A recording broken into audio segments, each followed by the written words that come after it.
It's the sound of Classic in the morning time, Classic 105.5 and 105.9 on the FM band. Good morning to you, Grenada, Carrico, Petite Martinique, the rest of the Eastern Caribbean. To you, wherever you are, it's a wonderful, a glorious Monday morning, the 11th day of the month of July. And indeed, we say thanks for being part of the GBN family. Thanks for being part of this morning's conversation. Thanks for being in the land of the living, and we still among the chosen few that's here to continue the forward progress. I'm Joseph Cadore, and thanks for being part of today's edition of To The Point. My guest this morning, he's going to be joining me in just a bit. He's somewhere on the road trying to get the ideal position that he can log in remotely, Sylvan McIntyre. But today we want to continue a conversation that should be foremost in our minds. How prepared are we for a natural disaster? I know that I'm not asking how prepared we are for a hurricane. For a natural disaster, whether hurricanes, volcanoes, earthquakes, tsunamis, whatever they are, there's certainly perils that when they do come, we know we have agencies like NADMA that is there to provide us with the necessary information as to how we can deal with it, respond in the case of emergency, other regional bodies, NERO, SEDEMA, and the such. But certainly, as individuals, as a family, how prepared are you, really and truly, to deal with a natural disaster on a scale of 1 to 10, not just the hurricanes, but the whole suite as it is.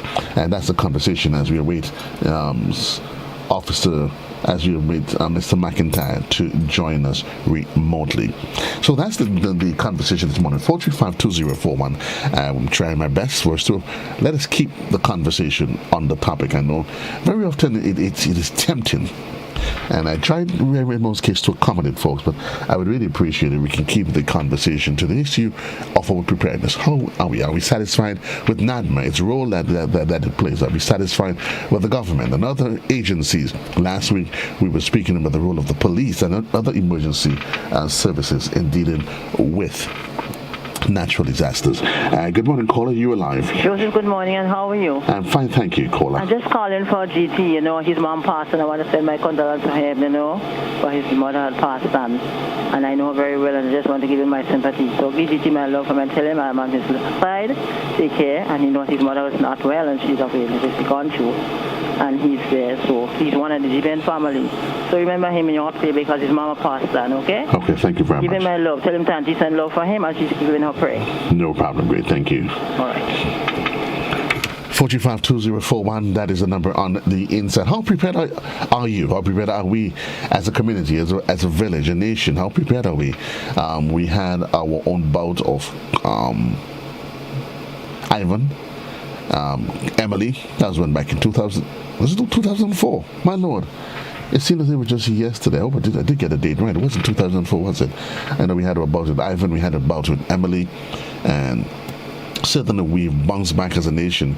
Only recently I was having a conversation regarding when I woke up in the morning after Ivan, and whoa, it was in fact I went through an emotional overload, literally.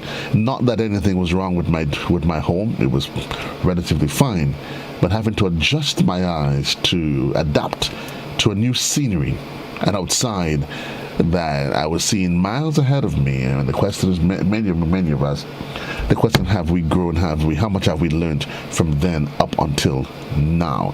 And it will be really, really, really quite interesting. You hear NADMA and other officials, they would speak to us about having an emergency plan. Yes, the family, an emergency plan for the family. One, if you're out, mommy, daddy's out, and there's word of a natural disaster, of a disaster, storm, something happens. What is the plan? And that should be foremost in everybody's mind. We should already plan that. I keep saying to people, the issue of ration and so we do not need to wait until we hear there's a warning before we decide to run to the supermarket to get rations. I think the conversation of rations should be one that should be foremost in our minds. That once we should always have rations at home. Always. The question of the amount, and I know there's always going to be the argument, well, JC, we can't afford it because for economic reasons, and I understand all of those arguments, but the same economic reasons that's going to debar you in May, June those economic reasons will just still be there in the middle of August or September. We go back to the telephone lines. Good morning, caller. You're alive. Morning, Joseph, and morning to your listeners and your viewers. Good morning to you, sir. I'm happy that you bring in Mr. Sylvan McIntyre this morning. That's the kind of thing I'm encouraging. By the way, Dr. Guido Marshall said you could contact him. Remember I told you about you can talk to him about food security? Mm-hmm. I spoke to him on the weekend and he's willing to appear on your program. I am going to reach out to him. I definitely will. Okay, in terms of the question you asked, whether one is prepared, I could tell you for one, I'm not prepared because I don't have the means, maybe physically speaking, but psychologically maybe I'm more prepared because I know natural disaster is a natural part of this area that we live in, and so we have to expect it. So I don't get panic when things happening. When there's a threat. But of course I am not able to prepare because I don't have the means. Anyway, so I was continuing to talk to people throughout the island. After yesterday, I spoke to somebody from Victoria, and she was saying to me, her house is safer than the center that they have for St. Mark's, mainly, or for Victoria, mainly St. Mark's Secondary School. Is that the kind of thing I was talking about before, that we need to ensure that whatever facility that we're providing for people, when, like people like me who probably don't have, I'm not safe in my house or so when a serious storm coming, I must be assured that when I go to that, when I take the chance to leave my house to go to the shelter, I don't face greater endangerment. So these are the things we need. And then also, yes, NADMA have been putting out statements and bulletin and so on. But one of the things I'm getting from people, there's no contact, there's no human contact. People don't know. You might challenge me on that, but this is what I'm getting from people over the years. And I think we need to address that, where people feel connected with the agency. And if we can do that, then when the pending event, particularly hurricane, that people don't just get frantic and start calling your radio station and all that. Where's the center? What to do? Or like you said earlier, people rush into the supermarket and think people must understand that there's a certain process and procedure that we should follow at all times in terms of being ready. So I'm very happy that we are continuing the conversation around that, because I don't think we take this seriously. I don't think we understand what is out there for us. Finally, the heat thing. We need to deal with that. We really need to deal with that because people are affected. It's affecting people, as one doctor in the States said. It's affecting every organ in our body. We need to help people to evaluate what they eat, how they position themselves during the day, how much time they spend outside. I'm not saying that people should not go in the sun. We have this phobia for the sun, which we should not have. But we have to know that we have to minimize the impact on the heat that is with us and will not go away for a long time. Thank you very much for your patience and indulgence. Thank you very, very, very much, sir. 17 minutes gone past the hour in the morning time. It's the sound of Classic 105.5 and 105.9, coupled with the sister station Hot 98. The number on the inside, 435-2041. I'm just trying to get Master McIntyre logged into the Zoom room portal, but the number on the inside, 435-2041, and we talk about preparedness for natural disasters, hurricanes. How prepared are you? And I'm asking you a direct question. How prepared are you? I know very often we worry with everybody else, and which is good, but you have to ask yourself the question, how prepared am I? Was 2 weeks ago, just under a week ago, we had a storm warning, we had a storm watch, and there was various responses to it.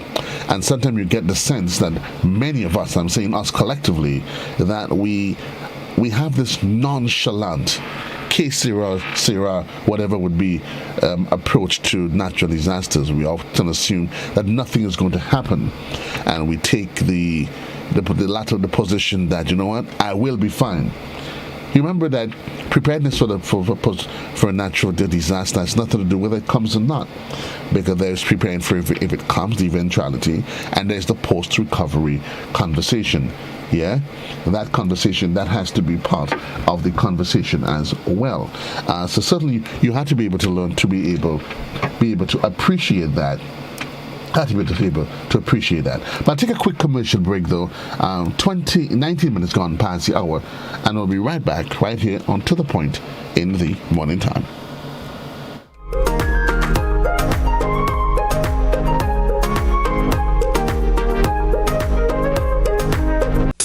I want you to control your anger. There's a way to feel better. That's one thing to remember. No matter where you are, you can be a star. Stop and take a deep breath and relax yourself. Take another deep breath and relax it, and relax it. Eliminate violence. They are the few, the strong, the elite. Grenada, get ready as our sporting gladiators go for gold and glory at the World Championships. Follow every throw, stride and jump from July 15th to the 24th. Capture the action daily on GBN television. It's the World Championships. The dream continues. James is going to win it.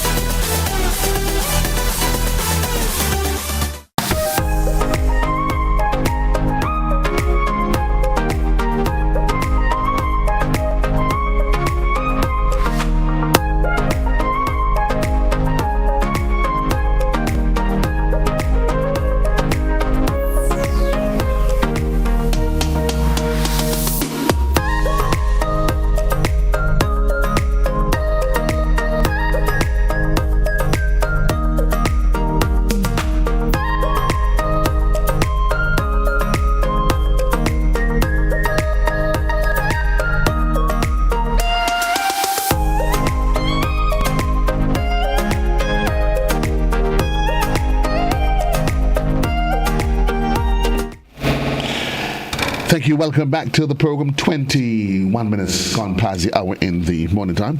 It's the sound of Classic 105.5 and 105.9 on the FM band. I did promise you that we'll be joined by the man himself, Sylvan McIntyre. And the challenge I always have when I have to introduce you, Captain, is trying to remember which title should I use. I normally did have to stop, rethink. Should I refer to him as ASP? Should I refer to him as Sylvan McIntyre? Should I? But the one thing we know, though, is that the name Sylvan McIntyre has become synonymous with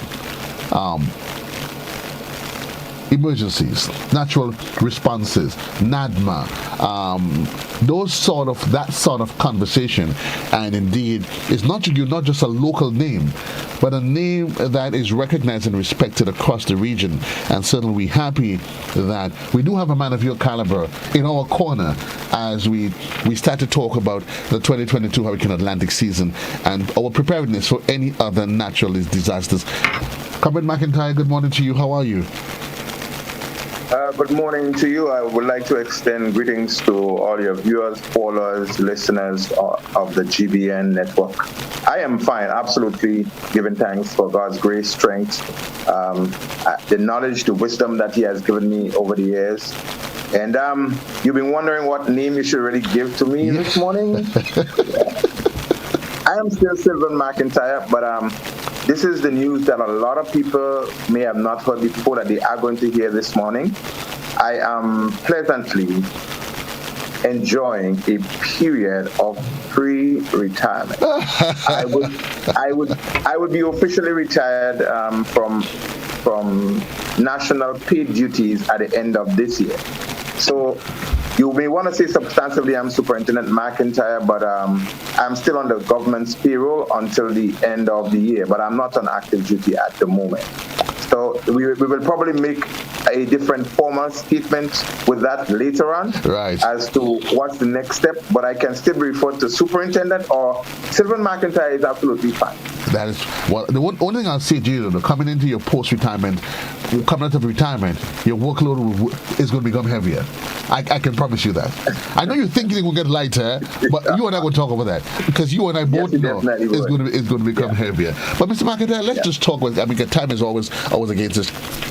The issue of preparedness, and I asked the question, and I want to ask you in your capacity, because you served in these different capacities. How prepared are we as a nation? From where you serve, where you've been in terms of locally, regionally, how prepared are we as a nation for a natural disaster?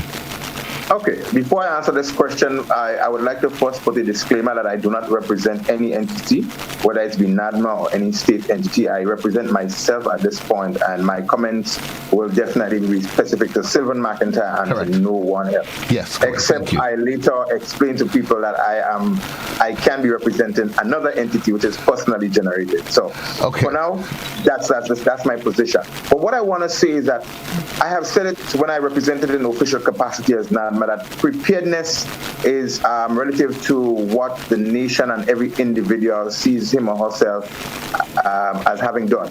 But the state entity like NADMA has its own position in terms of how it would determine whether we are prepared.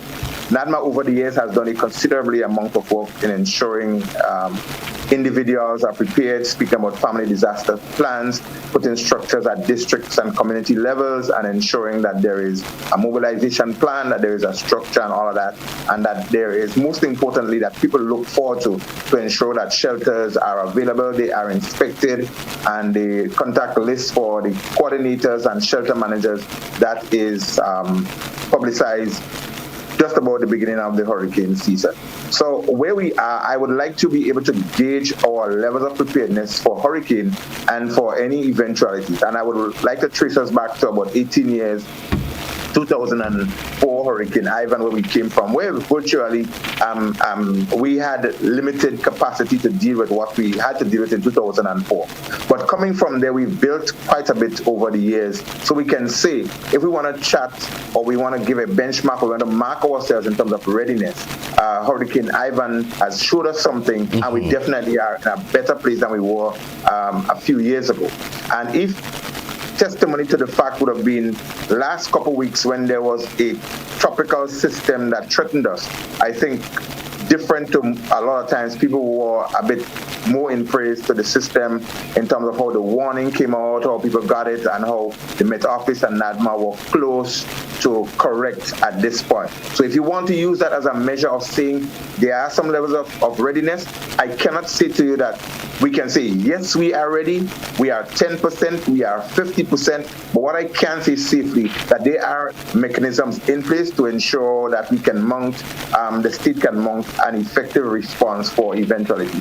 Now, level of readiness will have to be tested as to how individuals prepare themselves and adapt to the event that presents when it happens.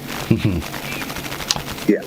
Let's put it in context, because I know as part of the preparedness process over the years, NADMA and other agencies have made reference to that of family plan and all of those conversations around that line. But you're saying it is all based on how an individual has prepared themselves. What are some of the things that one should do as part of that preparation process? One of the things that jumps out immediately is how people prepare themselves for the hurricane season in particular. Hurricanes is one of the easiest emergency or hazard to prepare for because it gives us quite a bit of warning time. And it has a season, even if people say it can happen anytime or more than before, but it starts with June 1st and ends with November 30th. So people have this massive window within which they would need to ensure that their homes are inspected. You look for leaks, you look for drains that are blocked, you look for hazards like stone that can come down, you look at your power, your utility mains and all that, ensuring that is in check. But what we saw evidently when there was a threat of not necessarily a tropical storm, even if we were on tropical storm warning, but we had an area of massive convection that created this huge accumulation of moisture that would have given us some water and so on, tropical depression and so forth. And we saw people rushing to the supermarkets, buying down, and when it did not happen as how they expected, then they would blame the system. What we would love to see people do is to ensure that when the hurricane season kicks in, even if we should do it for year round, to always have an emergency bag packed. meaning that you should have non-perishable items packed away. And as the period comes through, you replace them. Dry expiry dates on them. And water and liquid is critically important. So if you may have some powdered stuff or some dry thing like these powdered juices that you need to just add some water to make a drink of, then you would have some of these powdered things that you can store. But as I said, fluid or water is critically important. Buy those buckets that people use. Well, that might be kind of a thing for Adventists. But buy those pig snout buckets, pigtail buckets, and so wash them cleanly and very good. Put them away, or you can have other containers that can be sealed properly. Have these that you can store water all the time. And even if it's not the hurricane season, it is also very good to have these containers at home, because ever so often, even like the last system which we had, because you will have slides, turbidity will become heavy, water will become silty and dirty. People will need at times to have these backups. So it should become a household practice to at least have clean water receptacles at home. And even NADMA would encourage you that even on the best of days, the best of times, you just don't know that, folks, there may be some challenge to the water system, and they will say to you that you should always have at least a backup water supply at home in the eventuality that something should happen. 1 gallon per person per day, minimum. Right. There is also the need to ensure that one secures the important documents, and that should not be a conversation when you get a warning.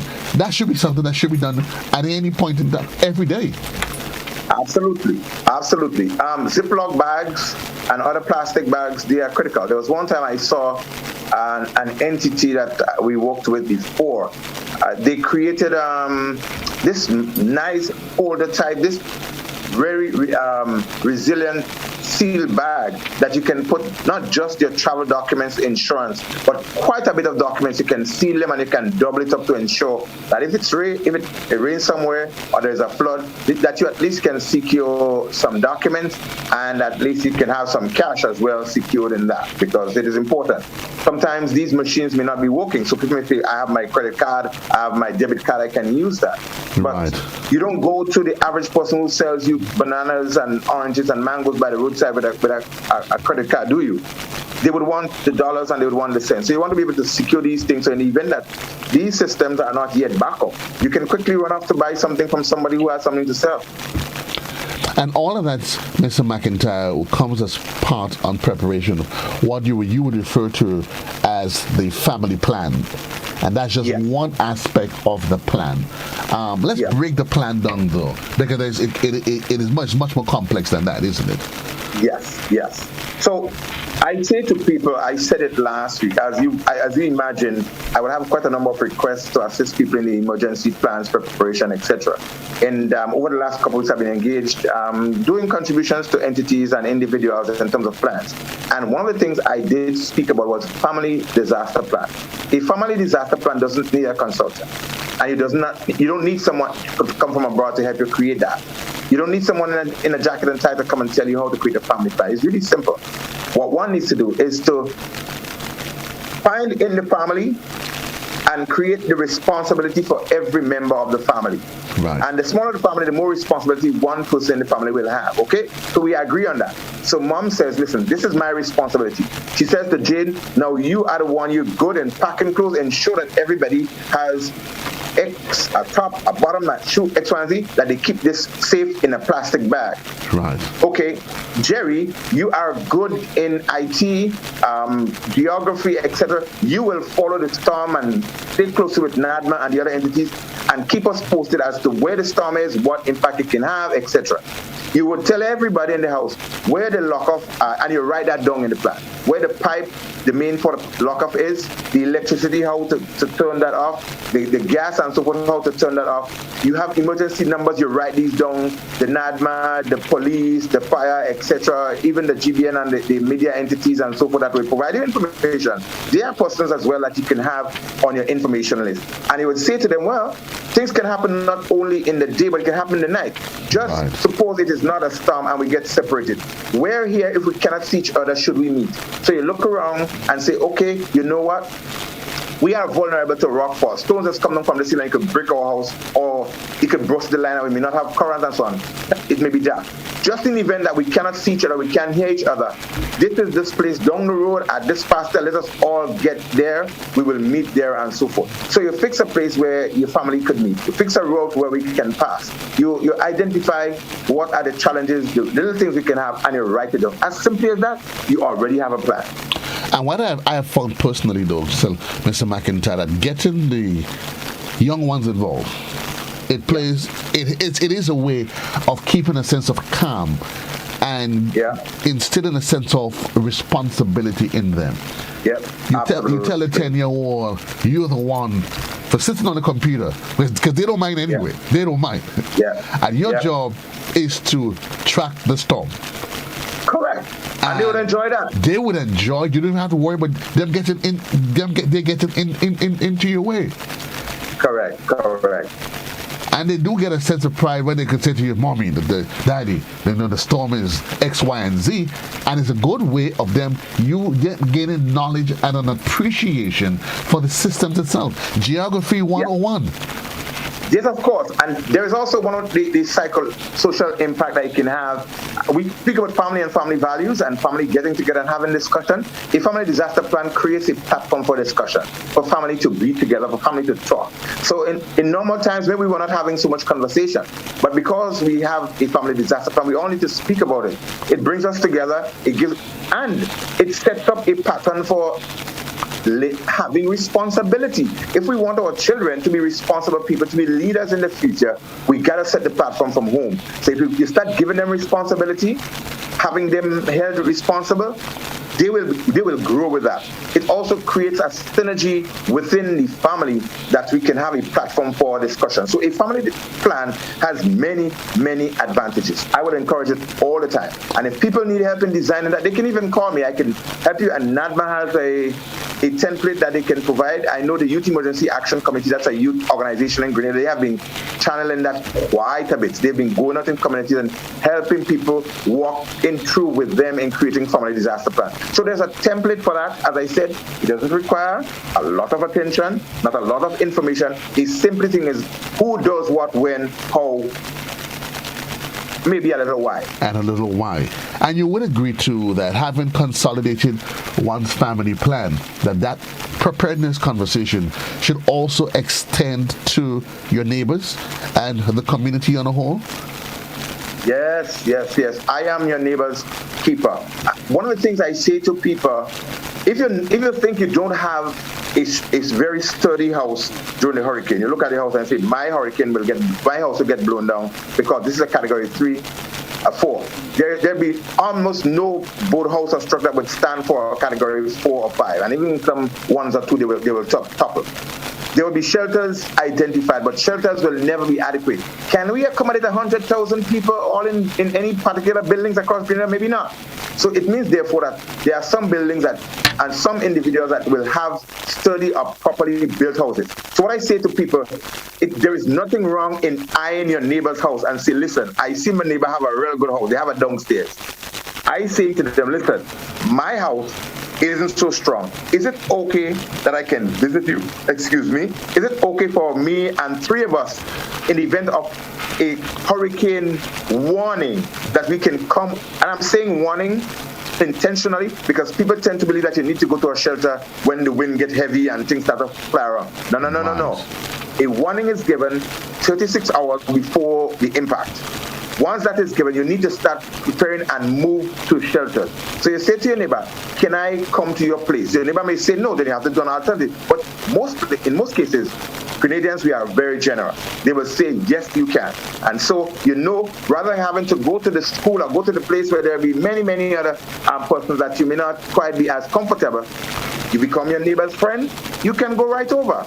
I encourage that kind of a partnership. I encourage that kind of a relationship. I encourage that kind of a friendship. Speak to your neighbor who has a house that you guys can share. Outside of that, we've seen during other impacts, where in the midst of crisis, in the midst of adversity, people have become good friends and lasting companions because of crisis. But it is okay to establish that before something actually happens. And it's interesting you say that. It takes me back to Ivan. When I eventually, after the wind and everything would have subsided, and day came, and I want to say when I woke up, yeah.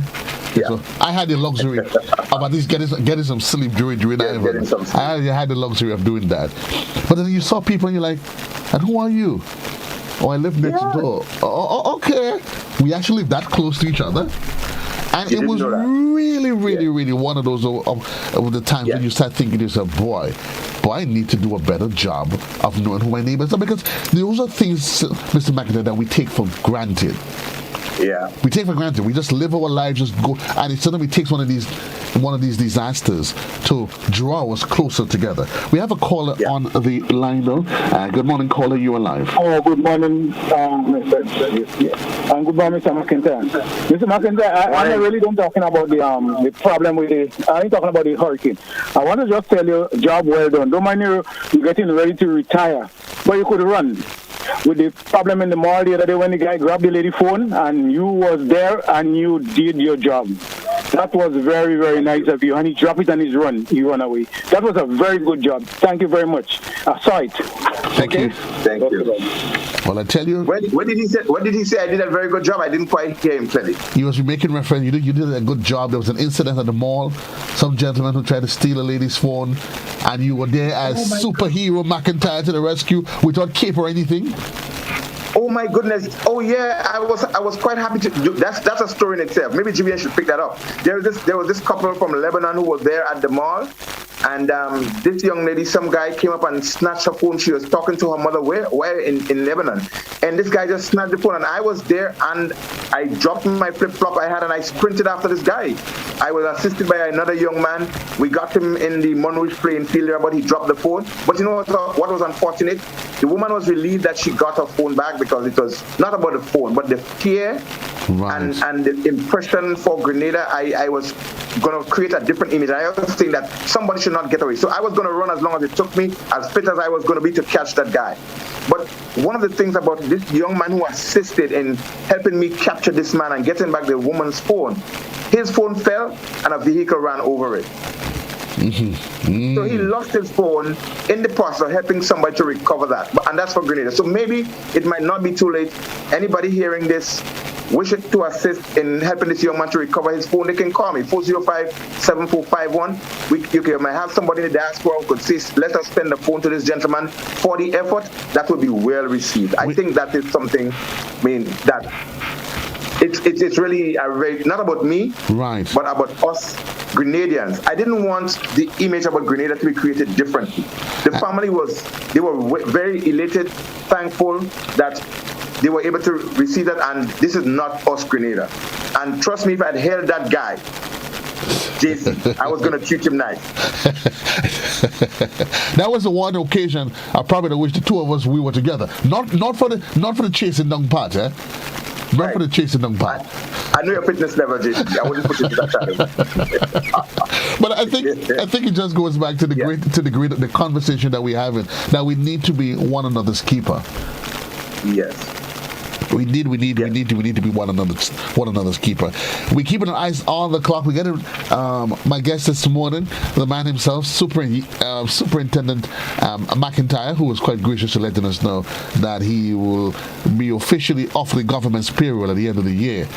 Thereafter, his workload, I shall openly say to you, Grenada, would be tripled, just in case he thinks he's getting some golden sunset and retire for the next 5 years and have nothing to do. But let us talk. There are some individuals, though, ASP Superintendent, who may decide, you know what, I am going to ride this out, and it has nothing to do with how sturdy they think their dwelling place might be. It might just be a case of total stubbornness, or home is always for each and every one of us the best place to be. We tell ourselves, boy, if it has to go wrong, I want to be here. why you want to stay home? And I know sometimes emergency officials, they might be ill-advised, but let's assume somebody decides, you know what, my home is sturdy enough, I'm going to stay home, I'm going to remain. What sort of advice would you want to offer them? Because certainly at the end of the day, something can go wrong at some point in time either way. What should the mindset be? Okay, so first, I would like to say there is no place sweeter than home. And everybody would want to be at home. But if you want to be home, here's what you need to do. You need to build, first and foremost, your house properly.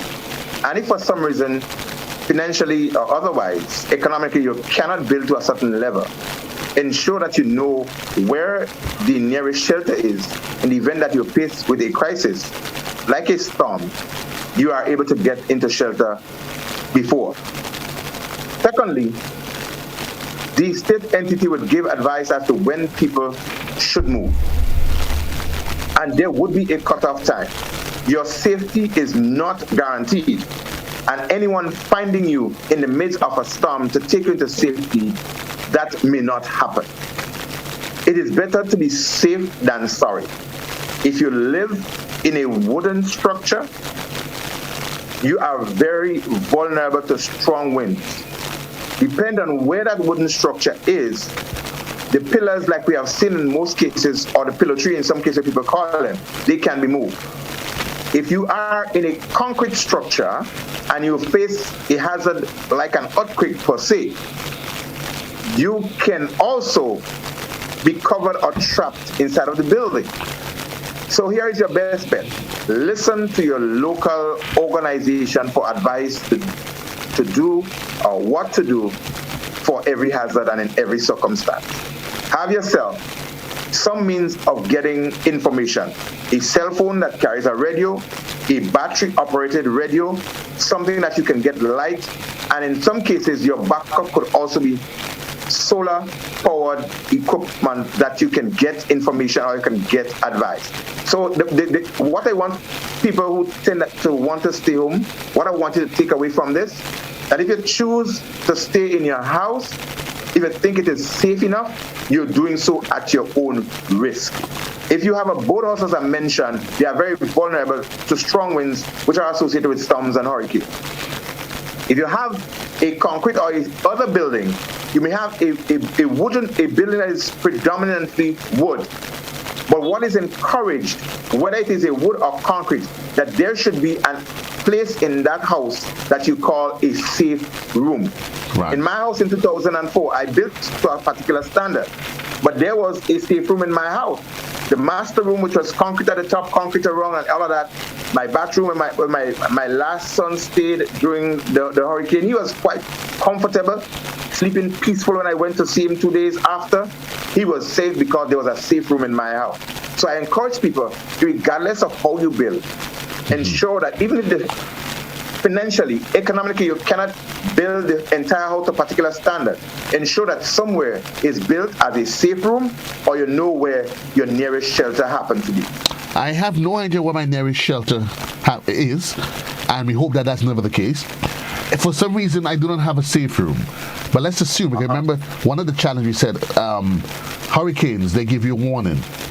Yeah. The rumblings, you have no warning. Yeah. So we home, as we were a couple of years ago when we got that really severe shaking, and I remember that it was yesterday, or at that point, that evening after 5 Sylvan, when I convinced myself that was it for JC today. But you home, you started feeling rumbling, and you within at home. What should you do in terms of, forgetting hurricanes now, let's say earthquakes. What should be your immediate response in terms of that form of natural disasters? Yeah, and speaking to our nation and informing people will take quite a series of programs. I also represent, this is not an ad, Caribbean Disaster Risk Management Solutions, CDRMS. And we provide information in support of NADMA and otherwise in terms of how people can prepare for all eventualities, including training them for emergency response and all of that. As I indicated before, one hazard can double into the other. In 2021, we're in 22, when I went to St. Vincent for the volcano eruption. the volcano erupted. In the middle of the volcano, there were earthquakes. During the earthquakes, there was a tropical system that threatened. There was lightning, there was lava, and there was all of these flooding. So people were exposed to multiple hazards in that circumstance. So it is important for our national agency like NADMA and community people to receive and make themselves accessible to receiving information about different hazards. If you face a hazard, for instance, like an earthquake that does not carry a warning, if one feels violent shaking, one of the things that you are required to do is to get under a sturdy, and the word is sturdy, table or structure. If there isn't any and you happen to be standing, your better place may be against a wall or between a doorway.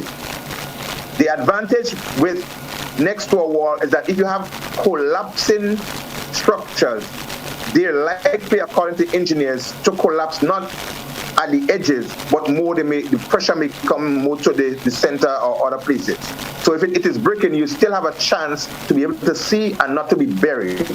The other advantage you have in a doorway is that there are these strong lintels that goes across doorways that reinforces that door passage. Mm-hmm. So likely there's a crumble around. These will if you look at buildings that smash, in most cases there's a doorway.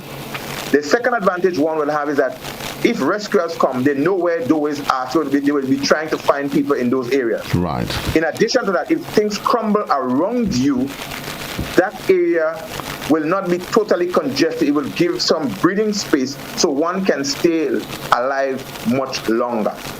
If, however, you are on the outside, violent shaking happens, move away from poles, move away from the building, especially high-rise building, because they collapse. They're going to fall meters away from where their foundation is at.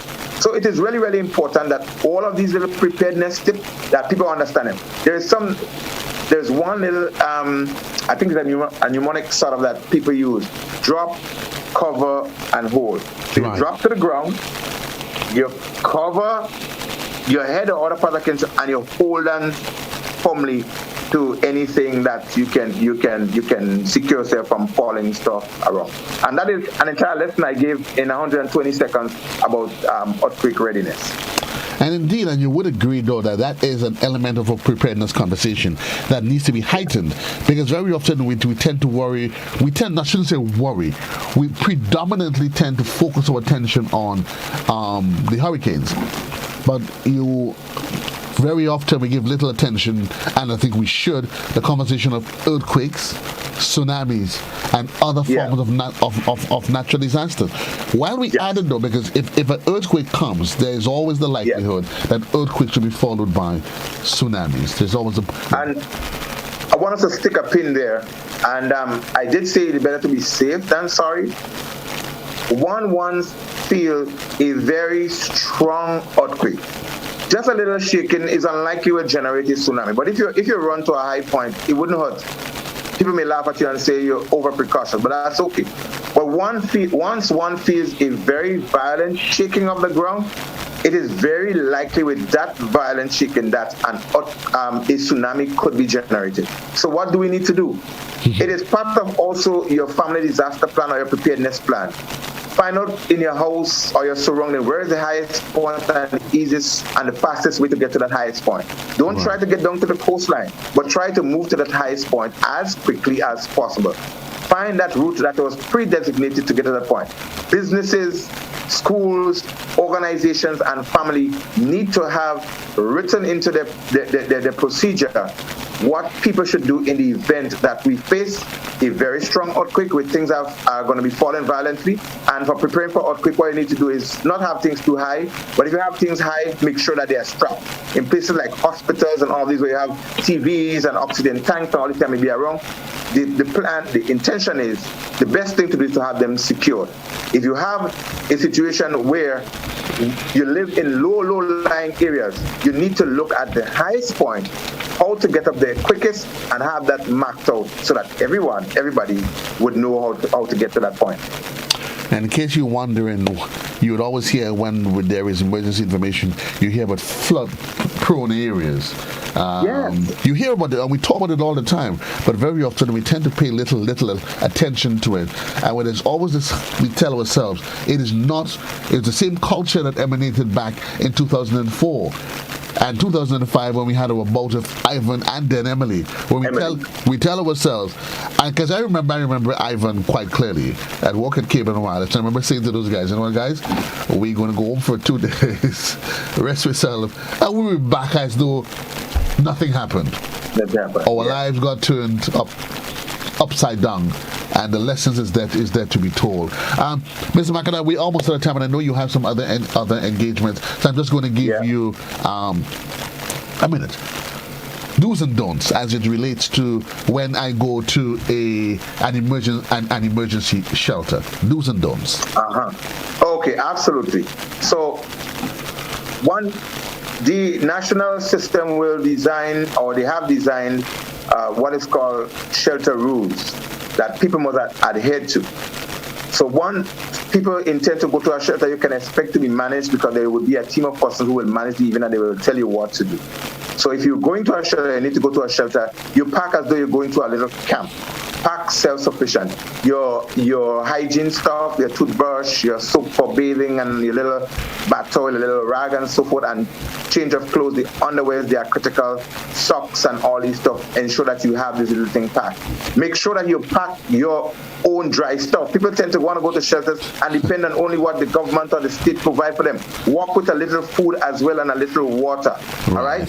Pets are not allowed in shelters, but we're getting to the point where pets are more recognized and shelters are now becoming a thing where it's very likely the state will be trying to have areas where people can take their pets and so on, because we know what pets mean for people. There should be people disciplined, and there will be security that are there at those shelters. Everyone should have in their kit a little first aid kit. So carry that with you just in case people get a little injury. Right. There are little painkillers like paracetamol, Panadols, and these over-the-counter painkillers. Walk with these things. If you have special medication for children and infants, make sure that they are taken as well. If you have the geriatric, the older people, and so make sure you walk with these things. Do not leave your important things behind. And if you take them to the shelter, do not leave them exposed. Ensure that you say to the people at the shelter, the management, or say to them if you're not sure it's going to be safe, put it in their safekeeping that they would keep it for you. Do not mentally prepare yourself like you're going to a 2, 3, or 4-star hotel. You are going to a shelter where your needs and privileges would be restricted. Your way of living will be confined for a period of time. Remember as well, a shelter is a very temporary place of safety until the emergency passes. So some people come to shelter and they want to make their home. I know in 2004 people are still in shelters. You said some people are looking forward to going to work 2 days after.